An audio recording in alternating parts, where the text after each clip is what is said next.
तो यारो कैसे हो? उम्मीद है बढ़िया होगे। मैं हूं सस्ता नर्ड और चैनल को सब्सक्राइब करके बेल आइकन को दबाना मत भूलना अगर ऐसी और एक्सप्लेनेशन वीडियोस देखनी है, वो भी हिंदी में। और हाँ यार, मैंने नीचे अपने इंस्टाग्राम का भी लिंक दे दिया है, तो जाओ जाके मुझे फॉलो करो। वहाँ पे तुम मुझसे पर्सनल में कम्युनिकेट भी कर सकते हो। अब फटाफट बिना किसी देरी के वीडियो को शुरू कर लेते हैं।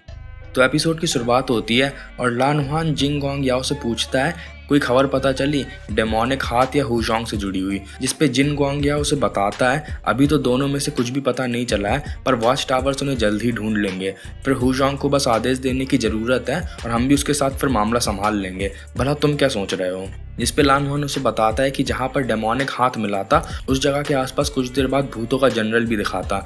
जिसपे जिन गोंग याओ बोलता है कि ये बात अजीब है क्योंकि दो बहुत ही ज़्यादा खतरनाक और ताकतवर बुरी शक्ति वाली चीज़ें एक साथ एक जगह पर कैसे हो सकती हैं। कहीं ऐसा तो नहीं है कि वो कोई दूसरा हो। जिस पे लान हुआन उसे बताता है कि लान छान ने खुद उसे देखा था। खैर अगर वो जिंदा है तो फिर सालों पहले आखिर हमने क्या मारा था। और फिर उसके बाद से शिफ्ट हो जाता है।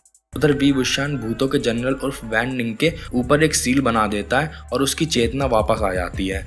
इस पे वैन निंग उसका शुक्रिया करता है, पर वी बुशान वहीं पर बैठ जाता है क्योंकि उसकी हालत बहुत ज़्यादा ख़राब हो गई होती है। फिर वी बुशान उससे उन कीलों के बारे में पूछता है तो भूतों का जनरल उर्फ वैन निंग बताता है कि उसे सिर्फ इतना याद है कि पिछले जिन क्लैन के लीडर ने उसे कैद किया था और वो उस पर तरह तरह के प्रयोग कर रहा था। इस पे वी बुशान उससे बोलता है कि उसका इरादा ये था कि वो जिन क्लैन को वैन क्लैन जैसा बनाना चाहता था और वो उसके लिए पैरल ज़ॉम्बीज़ की एक सेना तैयार करना चाहता था।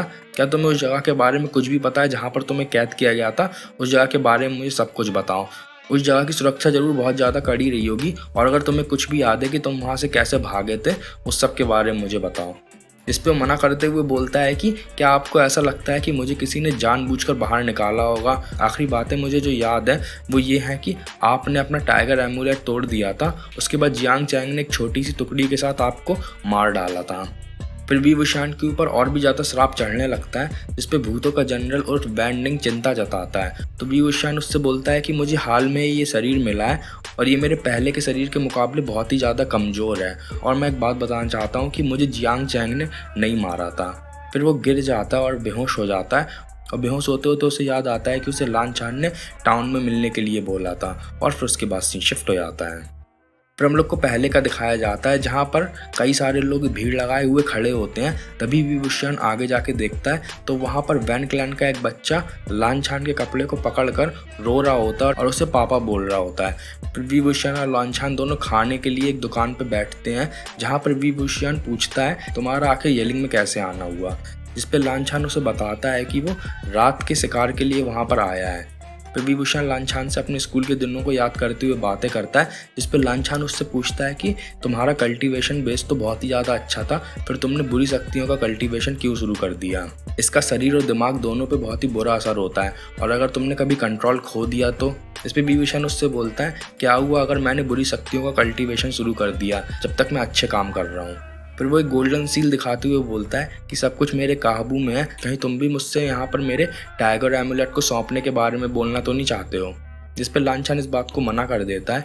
फिर वी बुशान बोलता है वैसे मैंने एक तरीका ढूंढ लिया है ज़ॉम्बीज़ की चेतना को जगाने का। जिस पर लान छान उससे बोलता है क्या तुम वैन निंग की चेतना को जगाने वाले हो?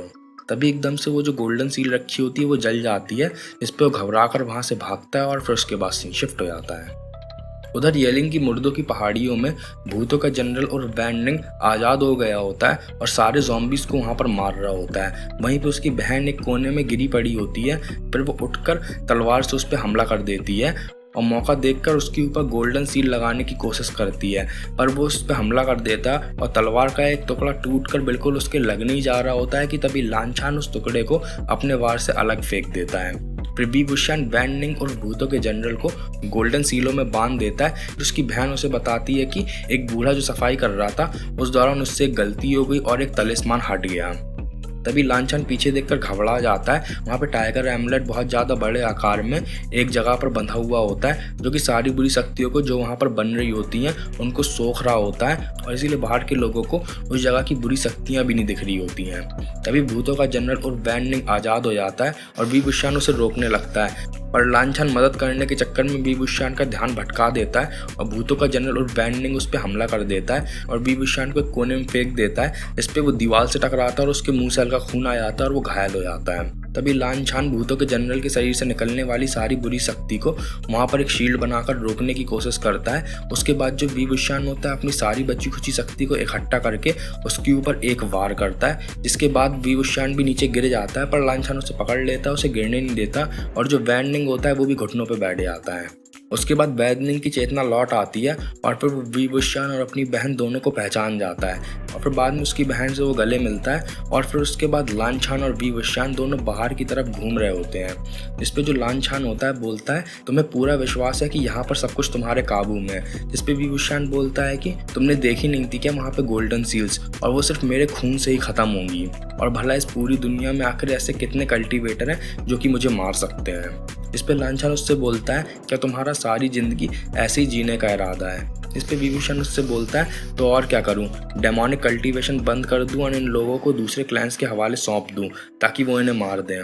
मैं भी चाहता हूं अपनों के साथ रहना, इस बुराई की शक्ति को छोड़कर अच्छी तरह कल्टीवेशन करना, पर अब इस सब के लिए बहुत ज़्यादा देर हो चुकी है। अगर मेरी जगह तुम भी होते तो तुम भी ऐसा ही करते। जिस पे लानछान उससे बोलता है कि अगले महीने गोल्डन कार्प टावर में एक बहुत बड़ी शादी है।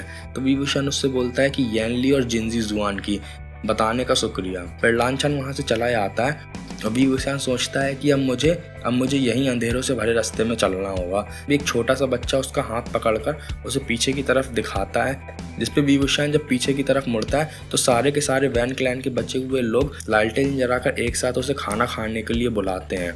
जिस पे वो खुश हो जाता है और बोलता है कि खैर ये रास्ता इतना भी बुरा नहीं है, और फिर उसके बाद सीन शिफ्ट हो जाता है। फिर एक साल बाद का दिखाया जाता है जहाँ पर विभूषण और भूतों का जनरल उर्फ वैननिंग दोनों जिनलिंग के 1 महीने के हो जाने की खुशी में एक दावत रखी गई होती है, जिस पे जिनजी जुआन ने विभूषण को भी बुलाया होता है, वहाँ पे जा रहे होते हैं। भूतों का जनरल उर्फ वैननिंग विभूषण से बोलता है कि इस बार आप जिनजी जुआन से बहस मत करना।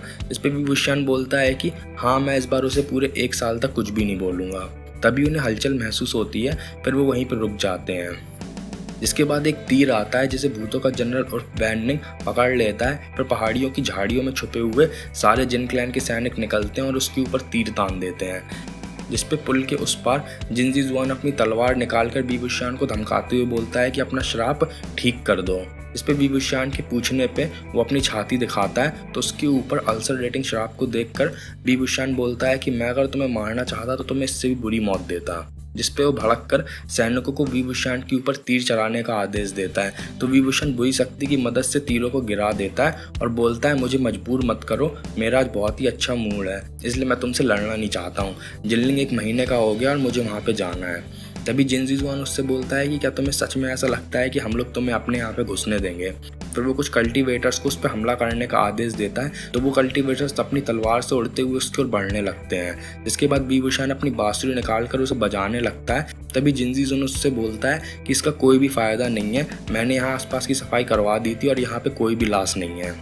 तभी बांसुरी की आवाज़ से भूतों का जनरल और वैननिंग बहुत ज़्यादा भड़क जाता है और अपना काबू खो देता है और वो उन तलवार में आने वाले कल्टीवेटर्स पे हमला कर देता है। फिर वो उन सबको मार डालता है और फिर उसके बाद जिनजी जुआन को एक घूंसा मार के दूर एक पहाड़ी में फेंक देता है। तभी विभूषण उसको छोड़ने की सोचता है, पर तभी नीचे से बुरी शक्ति आकर उसके अंदर घुसने लगती है, जिससे जो विभूषण होता है उसका दिमाग खराब हो जाता है और वो काबू खो देता है।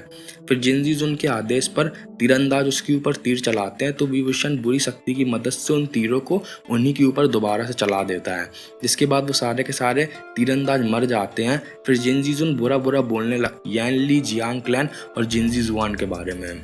जिसके बाद विभूषण का और भी ज़्यादा दिमाग खराब हो जाता है और वो बुरी शक्ति की मदद से जिनजी जुआन को दूर गिरा देता है। तभी वहाँ पर जिनजी जुआन आ जाता है जो कि विभूषण से शांत होने को बोलता है और जिनजी जुआन से बोलता है कि मैं तुमसे तो बाद में निपटूंगा।